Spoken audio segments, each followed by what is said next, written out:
session d'information. Monsieur, dame, bonsoir. Merci d'avoir choisi la télévision Dunia pour vous informer. C'est une circulation fluide et des conducteurs totalement à l'aise au volant de leur voiture. Page inter de cette édition. Voilà Hugo Chavez quand il s'agit de parler en public. Ces déclarations ont fait le tour du monde. Voilà, ici se referme ce journal.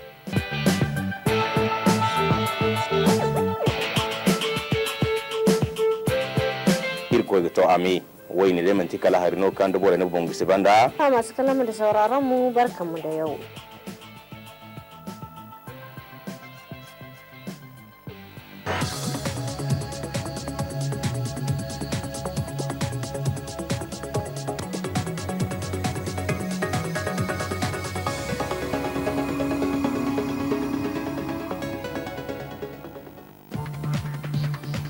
Les travaux se poursuivent normalement. Ce matin, les parlementaires ont examiné et adopté 4 projets de loi. Détail dans un instant.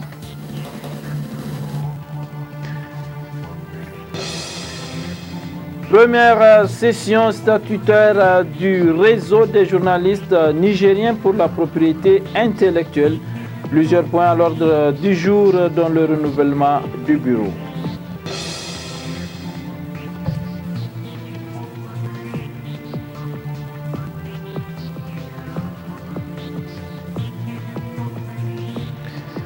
Mesdames et messieurs, bonsoir et bienvenue dans cette édition d'information. Les travaux de la deuxième session ordinaire au titre de l'année 2014 se poursuivent normalement. Ce matin, les parlementaires ont examiné et adopté 4 projets de loi. Détail avec Murtala Zouberou et Sambo Zamou.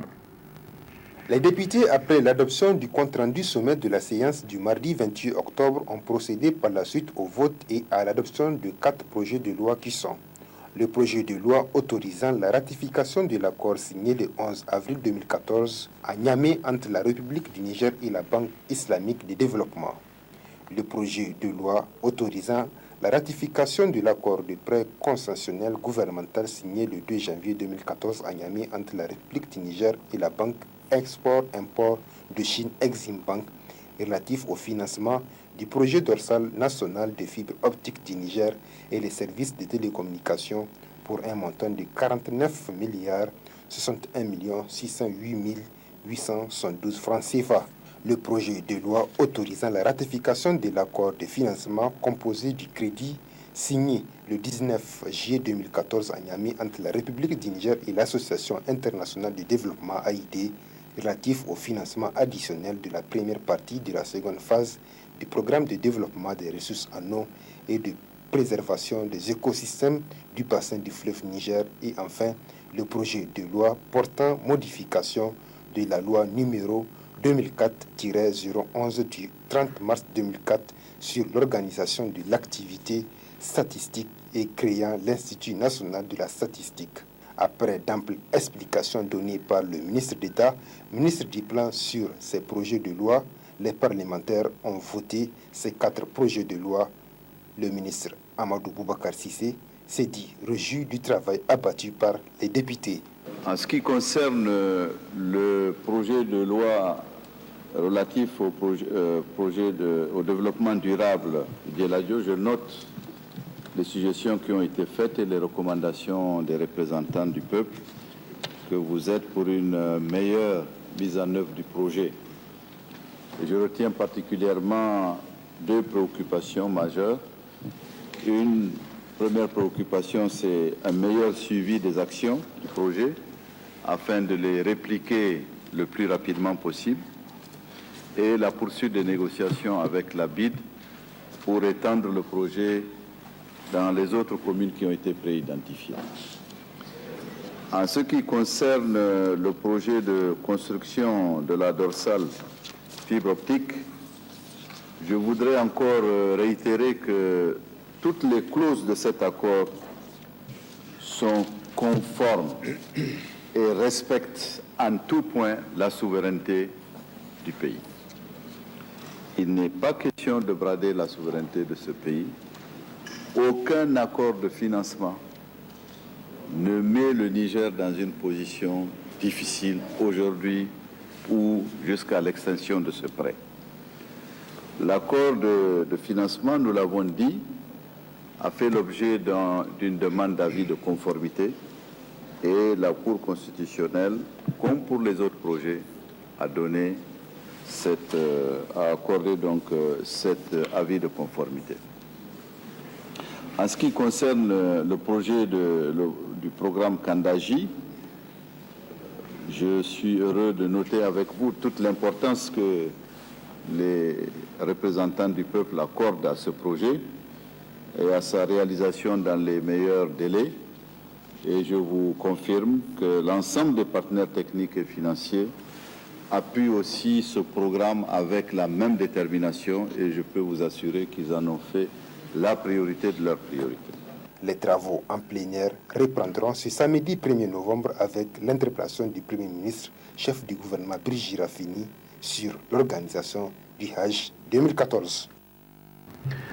Depuis 2 semaines, le site web de la présidence de la République n'était plus accessible pour cause des travaux d'innovation. Ces travaux viennent d'être achevés. Le nouveau visage du site web de la présidence a été dévoilé ce matin à la Villa Aïssa à l'ensemble de la presse. Comment se présente ce site web? Quelles sont ses caractéristiques? Éléments de réponse avec Isidore Banaba et Issa Hassan. Le nouveau design du site web de la présidence, que les internautes ne tarderont pas à découvrir, est beaucoup plus attractif et permet de mieux informer les populations. Contrairement à l'ancien site web, les travaux ont consisté à créer plusieurs blocs, comme ceux de la Renaissance et des bilans annuels du programme. Autre innovation, les articles seront aussi illustrés, ce qui n'était pas le cas avec l'ancien modèle. Le site web offre également des liens permettant d'accéder à d'autres sites, comme le site du gouvernement et l'Institut national de la statistique, avec possibilité de partager sur les réseaux sociaux des articles de la présidence ainsi que les vidéos. Les webmasters ont aussi apporté une touche particulière à l'image du président de la République. Ces travaux ont pour objectif de mettre à la disposition du public des informations fiables et vérifiables. Et depuis quelques années aussi, la présidence et le gouvernement se sont engagés à développer les nouveaux moyens de communication que sont l'Internet et les réseaux sociaux. Ces médias, vous le savez aussi, ce ne sont pas seulement des médias d'aujourd'hui, c'est aussi les médias de demain. Il est en effet prévu par tous les analystes qu'à l'avenir, les médias sociaux et l'Internet prennent le dessus sur les médias classiques. Donc notre pays ne va pas être en reste dans ces nouvelles tendances de la communication, à aller vers les nouveaux médias, ce qu'on appelle les nouveaux médias. Et c'est ainsi que, en tout cas au niveau du gouvernement, plusieurs actions sont envisagées. Il devient plus attractif pour ceux qui recherchaient l'information sur le site de la présidence. Il devient aussi, c'est très important, plus informatif parce qu'il s'ouvre à différents services de la présidence, à tous les programmes de la présidence, à toutes les cellules de la présidence. Et il a des liens aussi qui mènent vers les sites parents, comme on dit, tels que le site du gouvernement ou le site de la Renaissance du Niger. Par ces touches techniques apportées au site web de la présidence, les autorités entendent prouver que l'un de leurs soucis majeurs est le développement des nouvelles technologies de l'information et de la communication afin de promouvoir un développement harmonisé du pays. Autre aspect de ce journal, le réseau des journalistes nigériens pour la propriété intellectuelle tient depuis ce matin au siège de l'ANPI sa première session statutaire. Objectif, examiner et adopter les textes du réseau, renouveler le bureau et adopter le plan d'action 2015. Compte rendu Mariama Soumana, Munkela Tijani. Le piratage des œuvres artistiques, culturelles et industrielles est un phénomène qui prend de plus en plus de l'ampleur au Niger, compromettant ainsi l'avenir des inventeurs. C'est donc pour promouvoir et défendre la propriété intellectuelle qu'il a été créé le réseau des journalistes nigériens pour la propriété intellectuelle, RJNPI, qui tient sa première session statutaire. Une session qui permettra l'examen et l'adoption des tests du réseau, le renouvellement du bureau, mais également l'examen et l'adoption du plan d'action 2015. Il vous souviendra qu'à l'initiative de l'Association des journalistes nigériens AJN s'est tenu le 2 octobre 2012 à la Maison de la Presse un séminaire à l'intention des journalistes sur la propriété intellectuelle, suivi d'une assemblée générale pour la mise en place d'un réseau de journalistes pour la propriété intellectuelle. Les réseaux ainsi mis en place au sortir de cette formation s'est fixé entre autres objectifs de servir de point focal aux associations et collectifs des journalistes poursuivant les mêmes objectifs, de renforcer les capacités des journalistes et des créateurs sur l'importance et la nécessité de protéger les œuvres. Accueillant à bras ouverts le tout nouveau réseau dans la grande famille des structures de journalistes, le président de la Maison de la Presse a tenu à prodiguer quelques conseils aux membres. La propriété intellectuelle, on en parle très peu au Niger, très peu. Il faudrait que donc cette structure de liaison, mais aussi le ministère des Mines, s'ouvre aux journalistes pour qu'ils puissent recueillir, surtout qu'ils soient bien outillés pour pouvoir transmettre l'information, la bonne information dans ce domaine. Donc je vais lancer un appel aux membres du réseau pour qu'ils fassent en sorte que les journalistes soient vraiment sensibilisés sur cette question afin d'amener l'opinion publique nationale à mieux comprendre les contours de ce sujet et parler vraiment de la protection des œuvres. Pour le secrétaire général du ministère des Mines et du Développement industriel, les hommes de médias pourront efficacement contribuer à vulgariser la propriété intellectuelle au Niger. Au regard de ce qui précède, vous mesurez donc toute l'importance de cette session qui, nous l'espérons, contribuera à la dynamisation de votre réseau. Je vous exhorte par conséquent à tirer le meilleur profit des enseignements qui vous seront donnés dans la perspective d'en faire un bon usage dans la production d'articles et d'émissions de qualité sur la propriété intellectuelle. Cet atelier permettra également aux participants d'être mieux outillés sur le volet protection des œuvres culturelles à travers plusieurs communications. Sur un tout autre plan, la ministre de la Population, de la Promotion de la Femme et de la Protection de l'Enfant a lancé ce matin dans la salle de réunion du gouvernorat de Niamey les opérations de l'évaluation de la campagne agro-silvo-pastorale et hydraulique de l'année 2014. Dans cette mission, la ministre sera accompagnée par les techniciens du niveau central, régional, départemental et communal dans les 5 arrondissements communaux de Niamey. Les images. Les assises marquent le lancement officiel de l'évaluation de la campagne agro-silvo-pastorale et hydraulique 2014 au titre de la ville de Niamey.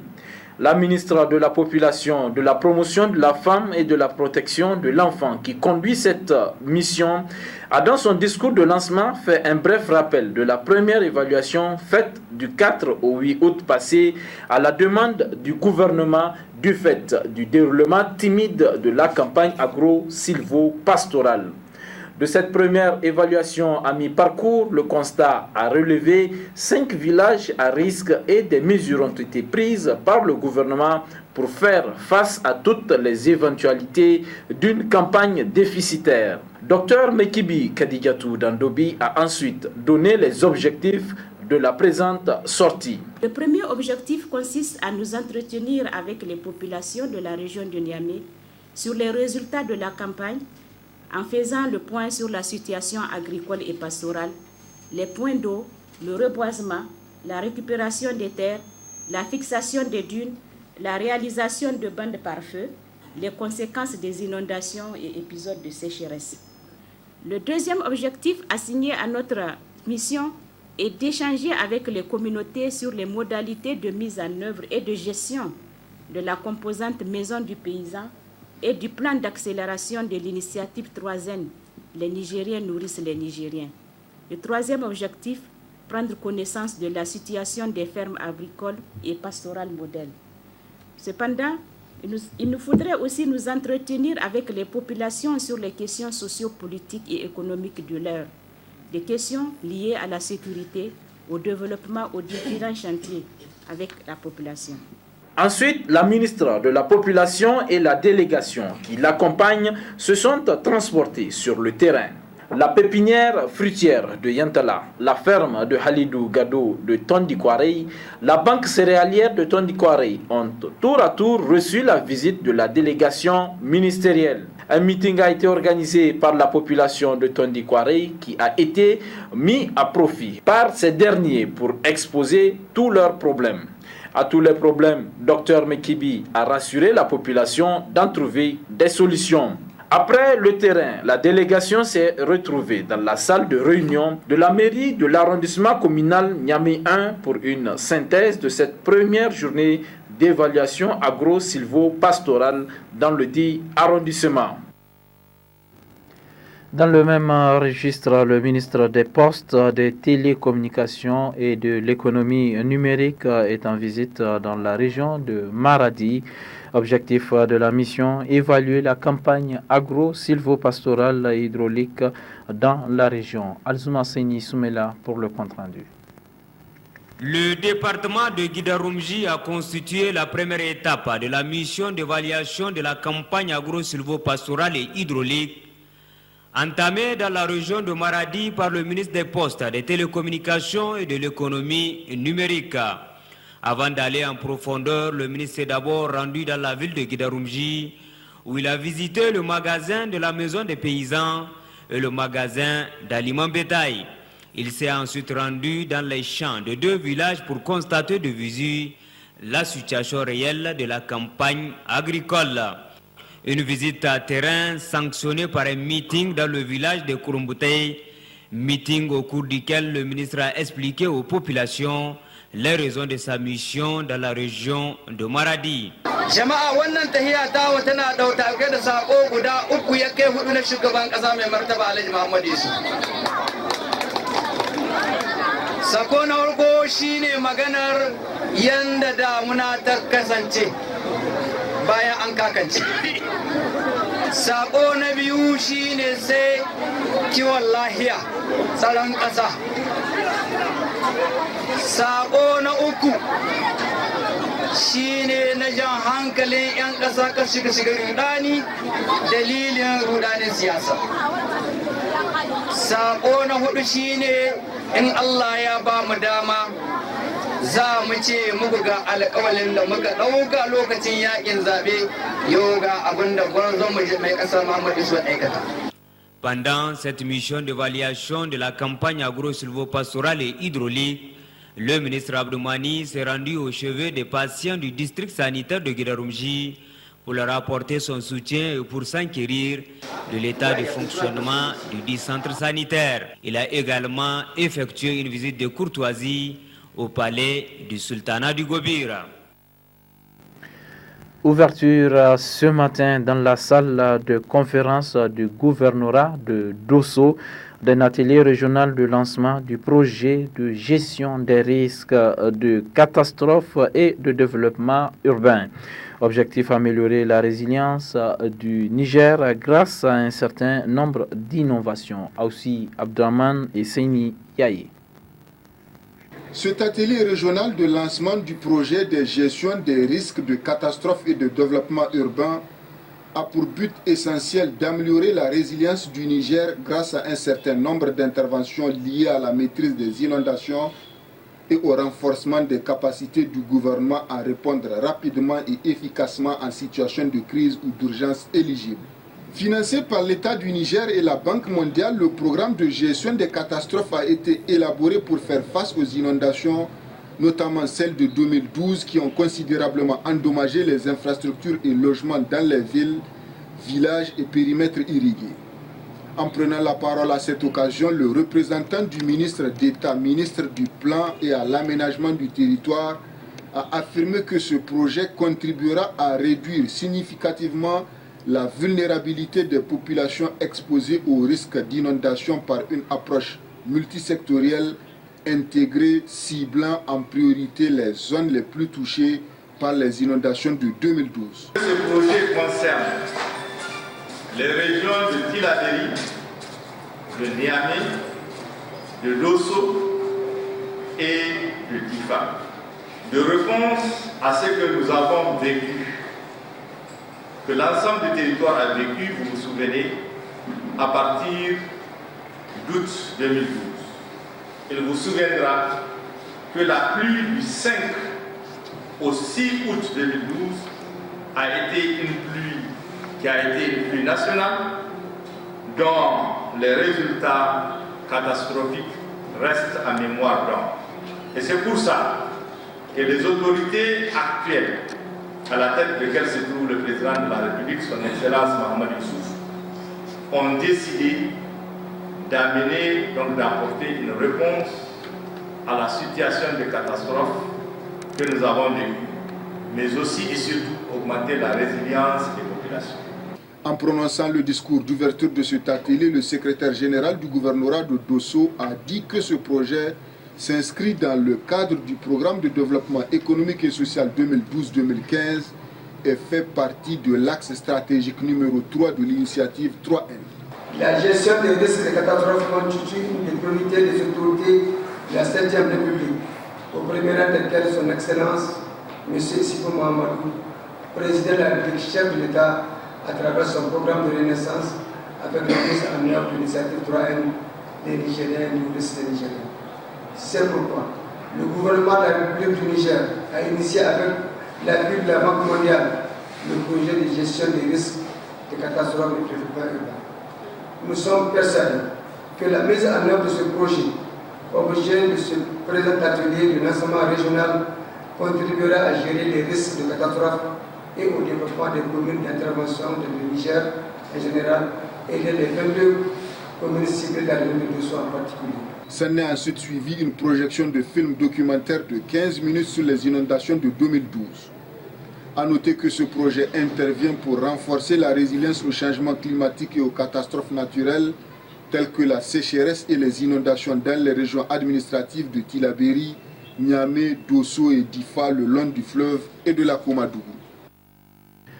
Ouverture hier matin dans la salle de réunion de l'Institut national de la statistique de Dosso d'un atelier de formation d'ouverture de bandes par feu dans les régions de Dosso, Maradi et Tillabéri. Initié par la cellule crise alimentaire et gestion des catastrophes, cet atelier vise à renforcer, sécuriser et préserver le pâturage. Retrouvons Aoussi Abdraman pour le compte-rendu. Accroître la vigilance sur les méfaits de feux de brousse et surtout en cette saison où l'harmattan souffle très fort dans notre pays, c'est le but de cette réunion de préparation et de formation dans les régions de Dosso, Maradi et Tillabéri à travers une opération d'ouverture de bandes par feu. En initiant cet atelier, la cellule crise alimentaire et gestion des catastrophes entend agir à temps afin de mieux gérer l'espace et sécuriser les zones de pâturage. En prononçant l'allocution d'ouverture de cet atelier, le secrétaire général adjoint du gouvernorat de Dosso a insisté sur la formation car très importante pour les participants. Avec un financement énorme et des vastes étendues à préserver, la cellule crise alimentaire et gestion des catastrophes mise sur la bonne participation de ses partenaires. L'assistant financier de cette cellule nous dit les tenants et aboutissants de cet atelier. Chaque année après la seconde pluie, une large bande d'est à l'ouest est sujette à d'importants feux de brousse sauvage et incontrôlables. Donc c'est dans ce cadre que le gouvernement de la République du Niger, à travers le ministère de l'Environnement et la cellule crise alimentaire, a décidé de mettre en œuvre un programme d'ouverture de bandes par feu sur un certain kilométrage de plus de 16 000 km linéaires. Donc, dans ce cadre, la cellule crise alimentaire a décidé de financer partiellement ce programme. C'est pour ce faire que des missions ont été engagées dans toutes les régions du pays. Donc ce programme couvrira les 7 régions du pays, sauf la région de Niamey. Actuellement, nous sommes au niveau de la région de Dosso, pour laquelle nous avons prévu un programme d'ouverture de bande par feu sur 1000 km linéaires. Ce programme va concerner 10 opérateurs, dont 8 ONG et 2 comités sous-régionaux. Donc, pour ce faire, des sessions de formation ont été organisées. C'est dans ce cadre que nous sommes actuellement à Dosso pour former les principaux opérateurs. Pendant pratiquement 10 jours, les participants à cet atelier débattront des méthodes et techniques appropriées pour lutter efficacement contre les feux de brousse et autres facteurs pouvant menacer le fourrage. L'entreprise Gamma Informatique a initié ce matin une conférence à l'endroit de ses clients et partenaires sur le thème l'IT Governance, élément incontournable pour la gestion intégrée des établissements publics et privés. Saïni Mekido Jibril et Jamilou Oumarou pour le compte-rendu. Animé par l'idée de toujours cultiver l'excellence et l'innovation en menant de nombreuses réflexions, que l'entreprise Gamma Informatique a initié cette conférence. Une conférence qui constitue un cadre idéal pour Gamma Informatique d'édifier ses clients et partenaires sur les techniques de gestion de l'information à travers le thème l'IT Gouvernance, élément incontournable pour la gestion intégrée des établissements publics et privés.